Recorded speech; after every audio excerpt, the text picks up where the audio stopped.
Masha Merrill a évoqué son histoire avec Michel Legrand, l'amour de sa vie disparu en 2019. Elle se confie sur l'héritage du compositeur dont elle profite désormais. Depuis la mort de Michel Legrand en janvier 2019, Masha Merrill s'efforce de préserver le vaste héritage laissé par l'homme qu'elle aimait. L'actrice octogénaire a déjà partagé son histoire extraordinaire avec le compositeur.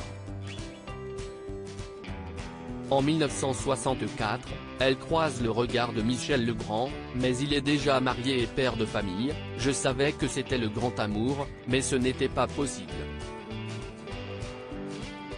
Malgré leur forte attirance, ils ont suivi des chemins différents, conscients qu'une relation entre eux était inenvisageable, pensant se retrouver dans une autre vie.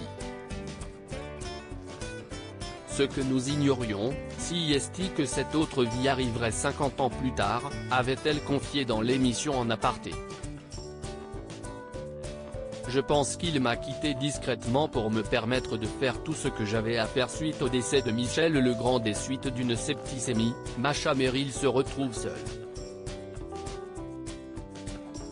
Bien que cette situation soit forcément triste pour elle, elle considère qu'elle peut maintenant réaliser tout ce qu'elle entreprend parce qu'il n'est plus là. La vie était très intense avec lui.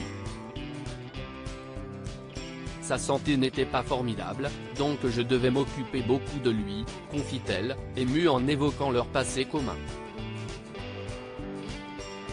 Je pense qu'il m'a quitté discrètement pour me permettre de faire tout ce que j'avais à faire, ajoute-t-elle, avant de partager les derniers mots qu'il a prononcés pour elle. Il m'a dit, fais tout ce que tu dois faire et sois très rigoureuse.